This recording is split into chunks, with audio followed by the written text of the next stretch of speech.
Hello everyone and welcome to this lecture. In this lecture we're going to be installing VMware, alright? So that is going to be our virtualization software for the course and that is depending on whether or not you're going to use Metasploitable 2 as your target or operating system for the purpose of the course. Now if you do choose to go your own route and configure your own server for testing or your own network range for testing, by all means go ahead and do so.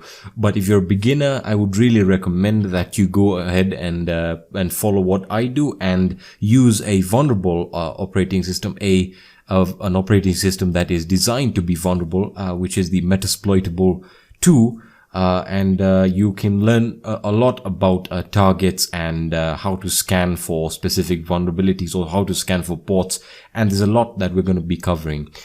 Okay, so again, why am I saying use VMware and not other virtualization softwares like VirtualBox? The reason is because Metasploitable 2 works on VMware, alright? It's configured to run on VMware, and it's really much better to use VMware than VirtualBox. That is my personal opinion, okay?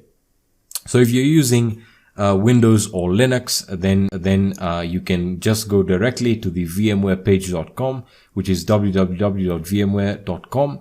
Alright, and let me just consent to cookies there. Alright, so it's a beautiful website, and you might be asking yourself, well, what do I do now? Well, we want to get a version of VMware downloaded so that we can get it installed. Okay, now selecting the correct version is very, very important. Why do I say this? Well, there are two main reasons why I say this, and that's because a lot of people usually like to go with Workstation Pro, right? Without noticing or realizing that it is a subscription or a license-based software, which means that you have to pay for the license to use it. Okay, so VMware does offer the free version, which is Workstation Player, which I do recommend if you're just getting started with virtualization. Okay, you know, when you're learning about virtualization, it's very important to go with the basics and then move your way up. So again, Workstation Pro is probably directed at people who are using virtual machines a lot and probably, you know, using them more than I would say doing anything else. So again, I would recommend going with Workstation Player. But if you're already experienced with virtualization and you want to try the Workstation Pro, by all means go ahead. So going back to Workstation Player, just click on it. As you can see, it's under free product downloads.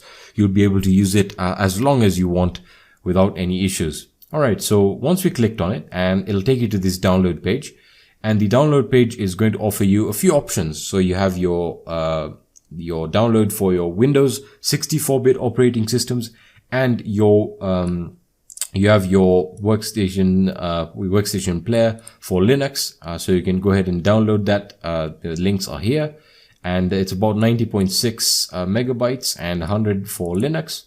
So don't worry about that. Just go ahead and hit download, and it's a really simple setup. I'm not going to show you how to install it because it's really very simple.